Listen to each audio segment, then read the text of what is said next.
తెలంగాణ వాదులం రాజకీయంగా పరిమితి చెందినటువంటి వాళ్ళం. మీరేదో రెచ్చగొట్టగానే మేము రెచ్చిపోయి మేము ఇడికెళ్ళేదో అంటాం అనుకునేరు. కానీ ఇక్కడ వాళ్ళ ఏజెంట్ ముఖ్యమంత్రి గారు ఉండడం వల్ల నష్టం ఏం జరుగుతుందంటే రకరకాల విగ్రహాలు పెడుతున్నారు. నేను ముందే చెప్పిన, నేనైతే పాత నాయకులంతా మంచిదని కాదు. ఇట్లనే మీరు ఊక చేసిందంటే నేను ఖచ్చితంగా అధికారంలోకి వస్తాం. అన్ని విగ్రహాలు బిడ్డ పలగొట్ట ఆధారపడుతుంది.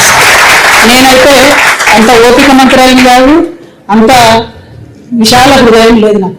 ఎందుకు ఈ మాట చెప్తా ఉన్నా అంటే రావచ్చు పోవచ్చు, రొయ్యలు అమ్ముకోవచ్చు, రావచ్చు పోవచ్చు, షూటింగ్లు చేసుకోవచ్చు, రావచ్చు పోవచ్చు, సినిమాలు తీసుకోవచ్చు. వ్యాపారవేత్తలకైతే ఎవరో చివాచి వేసి వెల్కమ్ చేస్తారు.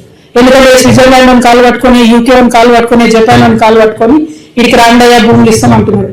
ఆంధ్రలో శ్రీ సిటీ అని కట్టిండు ఆయన, ఎవరో రెడ్డి శేఖర్ రెడ్డి ఎవరు, ఆయన కూడా వెల్కమ్ చెప్తాం మనం. ఎందుకంటే ఒక పేరు చెప్తున్నాంటే సక్సెస్ఫుల్ మోడల్. అక్కడ 30 దేశాల నుంచి వచ్చి కంపెనీలు పెట్టుకోరు ఆయన సిటీలో. ఇక్కడికి వచ్చి మేము కూడా మన దగ్గర 60 దేశాల్లో వచ్చి కంపెనీ పెడతారు. మాకు ప్రాబ్లం వాళ్ళతో కాదు, ప్రాబ్లం వల్ల వీళ్ళు వచ్చి మళ్ళా ఆంధ్ర రాజకీయ నాయకులు వచ్చి సెక్రటేరియట్లో గంట తిప్పుతామంటేనే మాకు ప్రాబ్లం. అది రానియం.